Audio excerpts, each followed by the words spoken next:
Croyez-vous au hasard ou à la coïncidence? Alors, quel est ce terrible club des 27? Comment les Simpsons arrivent à prédire le futur?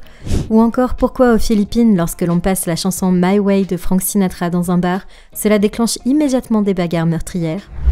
Installez-vous confortablement, voici 12 coïncidences les plus étranges du monde. Avant de commencer, n'oubliez pas de vous abonner et de cliquer sur la cloche de notification pour ne rater aucune de nos prochaines vidéos. Allez, c'est parti! Rencontrer l'âme sœur, c'est quelque chose qui arrive généralement lorsque l'on est adolescent ou adulte. Mais ce couple britannique nouvellement marié s'était rencontré bien avant, lorsque tous les deux étaient enfants, sauf qu'ils ne le savaient pas encore. Ils pensaient qu'ils s'étaient rencontrés pour la première fois quand ils étaient devenus grands, jusqu'au jour où en feuilletant un album photo, ils découvrirent par pur hasard une photo d'eux jouant à quelques mètres l'un de l'autre sur une plage de Cornwall. Amy Maiden, 25 ans, et son mari, Nick Wheeler, 26 ans, s'étaient rencontrés 20 ans plus tôt sans le savoir. Amy construisait un château de sable alors que son futur mari était assis devant elle à seulement quelques mètres.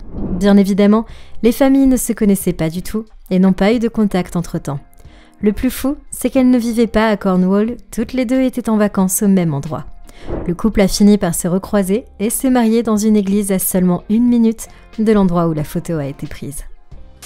Croyez-le ou pas, mais des années avant le naufrage du Titanic, cette nuit du 14 au 15 avril 1912, 2 œuvres de fiction avaient prédit cette catastrophe dans les détails les plus troublants.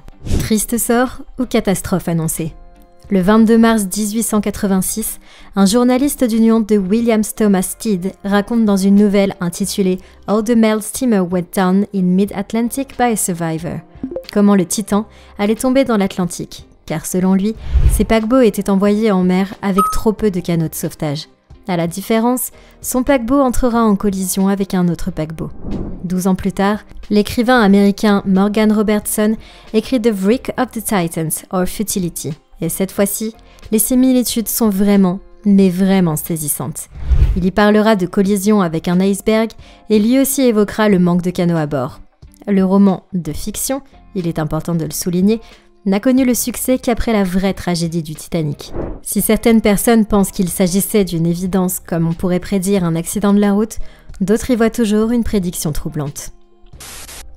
Connaissez-vous le Club des 27 ? C'est un club tragique qui regroupe des personnalités publiques et connues, tout ayant pour point commun d'être décédés à l'âge fatidique de 27 ans. Les premiers à avoir déclenché la création de ce club ont été Brian Jones, Jimi Hendrix, Janis Joplin et Jim Morrison. Alan Wilson, dont les morts étaient très rapprochés, soit en l'espace de 2 ans, entre 1969 et 1971.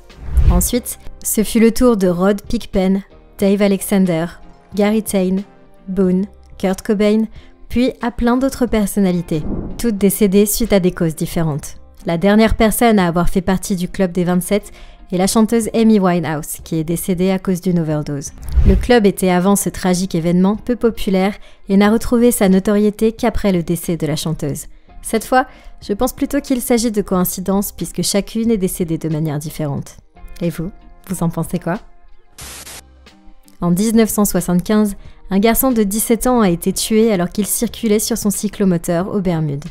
Un conducteur de taxi l'a accidentellement heurté et tué alors qu'il s'amusait avec son vélo. Son frère a été tué 1 an plus tard, jour pour jour, alors qu'il conduisait le même vélo dans la même intersection, par le même taxi, conduit par le même conducteur transportant le même passager qu'il transportait lors du premier accident. Cette histoire avait suscité à l'époque une grande polémique. Beaucoup de gens n'y croyaient pas, mais plus tard, les avis ont divergé sur le sujet. Pour tuer 2 personnes de la même famille, sur la même route, à 1 an d'intervalle, il faut vraiment avoir trouvé son permis de conduire dans une pochette surprise pour anniversaire, ou alors, ce sont ses frères qui n'ont vraiment pas de bol. Tout le monde sait que les Simpsons ont le don de prédire beaucoup de choses, et lorsque l'on a demandé des explications aux créateurs des Simpsons, ils ont naturellement répondu qu'il s'agissait de hasard. Sauf que là, même le hasard refuse d'y croire. Prédire le prix Nobel pour Bengt Holmstrom, le rachat de Disney de Century Fox, les montres connectées, la crise de la Grèce, la chorégraphie de Lady Gaga au Super Bowl, ou encore le virus Ebola, on veut bien y croire. Mais la victoire électorale de Donald Trump, sa montée dans les escalators, ce geste de la main, ce n'est pas que je suis du genre à défendre les théories conspiratrices, mais on est d'accord vous et moi, c'est trop pour une simple et énième coïncidence, vous ne trouvez pas ? Le 15 avril 1865 est décédé le président Abraham Lincoln, assassiné à Washington. Le 19 septembre 1881, ce fut le tour du président James Garfield de se faire abattre à Elberton. Et le 14 septembre 1901, le président William McKinley de trouver la mort sous le revolver de l'anarchiste Leon Czolgosz.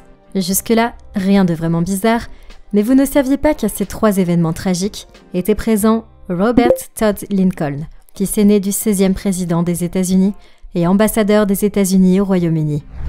Lors du premier assassinat, il était au chevet de son père. Lors du second, Robert Lincoln était à la gare de Washington. Et lors du troisième, il était à l'exposition panaméricaine lorsque McKinley a été mortellement blessé par 2 balles. Pensez-vous à la même chose que moi? Allez m'en parler dans les commentaires. Un homme surnommé Teman Brown et sa femme Kimberly formaient un couple très heureux. Ils avaient la belle vie, et pourtant quelque chose est venu entacher leur belle idylle. Un jour, après 10 ans de vie commune, ils découvrent par le plus grand des hasards qu'ils n'avaient pas que leur âme qui était sœur, mais qu'ils étaient biologiquement frères et sœurs. Le pire est qu'ils ont eu 2 enfants de leur union incestueuse. Ils se sont rencontrés en 2008 et se sont mariés en 2011 et ont eu leur premier enfant la même année. Ils ont eu leur cadet en 2015 et j'aimerais pas être à leur place. En juin 2001, dans une petite ferme du Staffordshire, une fillette de 10 ans, nommée Laura Buxton, fêtait le 50e anniversaire de mariage de ses grands-parents. À un moment, à la demande de son grand frère, Laura Buxton a écrit une note sur un ballon. Veuillez le retourner à Laura Buxton, avec son adresse. Elle lâche ensuite le ballon. 2 jours plus tard, il se produit l'impensable. À quelques kilomètres de la petite ferme de Laura, alors qu'un agriculteur s'occupait de son bétail dans un champ, il tombe sur un ballon dégonflé sur la haie de ses voisins. Il lit la note, puis se souvient que leur fille s'appelait Laura Buxton. Il la leur donne, pensant qu'il s'agissait d'elle. Cette deuxième Laura Buxton avait également 10 ans. Lorsqu'elle reçoit le ballon, elle écrit une lettre à sa destinataire lui expliquant qu'elle s'appelait également Laura Buxton. Suite à cet échange très bizarre, les 2 Laura ont décidé de se rencontrer. 3 heures de route les séparaient, et pourtant beaucoup de choses les réunissaient à part leur âge et leur nom et leur prénom commun. Les 2 Laura Buxton avaient la même taille, qui soit dit en passant n'était pas commune puisqu'elles étaient toutes les 2 bien au-dessus de la moyenne pour leur âge. Elles avaient toutes les 2 les yeux bleus, et elles étaient ce jour-là habillées de la même tenue, un t-shirt rose et un jean. Coiffées toutes les 2 de tresses, et elles étaient toutes les 2 en 5e année de primaire. Et plus étonnant encore, elles avaient toutes les 2 des chiens de la même race, de même sexe et de même âge. Des labradors noirs, femelles de 3 ans, ainsi que des lapins et des cochons d'Inde aux taches oranges sur les pattes postérieures. Tant de similitudes que personne à ce jour n'est capable d'expliquer. Mais dites-nous quand même si vous pensez qu'il s'agit d'un immense hasard ou d'une force surpuissante qui contrôle tout ça. Aux Philippines, chanter la chanson My Way de Sinatra, c'est risquer sa peau. Depuis quelques années, plusieurs bagarres et risques meurtrières ont éclaté par hasard pendant que l'on chantait la chanson dans les karaokés. Aujourd'hui, personne n'arrive à expliquer ce phénomène étrange.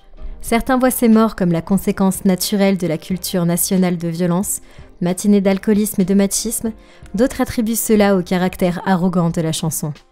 D'autres encore pensent qu'elle a quelque chose de sinistre, alors que d'autres pensent que cela est dû à la manière si médiocre avec laquelle cette chanson est interprétée. Chose qui touche à la fierté des Philippins quand il s'agit de leur don pour le chant et qui éveille en eux une envie de se battre. Absurde. En Chine, dans le village de Xi'an, à Jiangyin, dans la province de Jiangsu, un vieil homme de 80 ans a sauvé un garçon de 8 ans de la noyade. Cela s'est passé un matin, vers 9 h, alors que le garçon, accompagné de sa grand-mère pour récolter des châtaignes d'eau au bord de la rivière, est accidentellement tombé dedans. Xiu Weifang a entendu les cris du garçon qui se débattait et qui s'accrochait à la vie, agitant les mains à la surface de l'eau. Aidé de sa femme, le vieil octogénaire a réussi à sortir le garçon de l'eau et à le sauver in extremis. Le plus drôle dans l'histoire, même si cela ne l'est pas vraiment, c'est que 30 ans auparavant, le même homme avait sauvé le père du petit garçon de la même rivière. Il serait peut-être temps qu'ils apprennent à nager dans cette famille. Le 4 juillet 1826, 2 anciens présidents américains, Thomas Jefferson et John Adams, sont décédés à seulement quelques heures d'intervalle. Ce jour-là, l'Amérique fêtait ses 50 ans d'indépendance. Thomas Jefferson avait 83 ans, tandis que John Adams avait 90 ans. Tous les deux étaient certes malades, mais au point de mourir le même jour, personne n'avait vu ça venir. Plusieurs Américains ont considéré ces deux décès comme une coïncidence, et beaucoup y ont vu les preuves d'un dessein divin à l'œuvre. Alors, que pensez-vous de toutes ces histoires ? Dites-nous votre avis dans les commentaires. Dites-nous aussi si vous croyez toujours au hasard.